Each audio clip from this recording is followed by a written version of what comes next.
നിങ്ങളെ നയിക്കാൻ രക്ഷകർത്താവ് ഉണ്ടാവണം.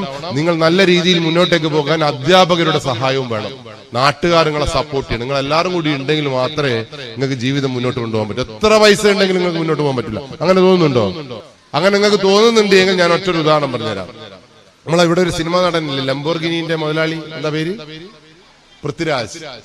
പൃഥ്വിരാജിന് ലംബോർഗിനി നമ്മളൊക്കെ കാണുമ്പോൾ വളരെ കൊതിയോടുകൂടി ഇങ്ങനെ നോക്കി ലംബോർഗിനി. അങ്ങനെ ലംബോർഗിനിയിൽ ഇവരൊക്കെ എസിയുടെ ശീതളിമ ഇങ്ങനെ യാത്ര ചെയ്തുകൊണ്ടിരിക്കുമ്പോ കഴിഞ്ഞ 2-3 കൊല്ലം മുമ്പ് കേരളത്തിൽ ഒരു പ്രളയം വന്നു. പ്രളയം വന്ന് വെള്ളത്തിനെന്ത് പൃഥ്വിരാജ്, വെള്ളത്തിനെന്ത് പിന്നെ രംഗീഷ്, വെള്ളത്തിനെന്ത് കാക്കുനി, സകലയിടത്തും വെള്ളം ഇങ്ങനെ പൊങ്ങി പൊങ്ങി പൊങ്ങി പൊങ്ങി വരുമ്പോ പൃഥ്വിരാജിന്റെ വീട്ടുകാരൊക്കെ വിചാരിച്ച് എന്തായാലും ഇങ്ങോട്ടേക്ക് വെള്ളം വരൂല. പക്ഷെ വെള്ളത്തിന് അങ്ങനെ പാർഷ്യാലിറ്റി ഒന്നും ഇല്ലായിരുന്നു. അങ്ങ് കുതിച്ചങ്ങ് കയറി. കുതിച്ചു കയറിയപ്പോ ഇവര് വിചാരിച്ച് ലംബോർഗിനിക്കാരി രക്ഷപ്പെടാമെന്ന് വിചാരിച്ചു ഓടി ലംബോർഗിനി പോകുമ്പോൾ ലംബോർഗിനി ഒലിച്ചുപോയി. അതോടുകൂടി ഇവർക്ക് രക്ഷപ്പെടാൻ ഒരു മാർഗമില്ലാതെ വീടിന്റെ ടെറസിന്റെ മേലക്കാരി നിലവിളിച്ചു. ആദ്യമായി നിലവിളിച്ചത് ഇടവലക്കാരൊക്കെ ആദ്യമായിട്ടാണ് ഇവര് ഇടവലക്കാരെ എന്ന് വിളിച്ച് നിലവിളിച്ചത്, ജീവനിൽ കൊതിയുള്ളത് കൊണ്ട്.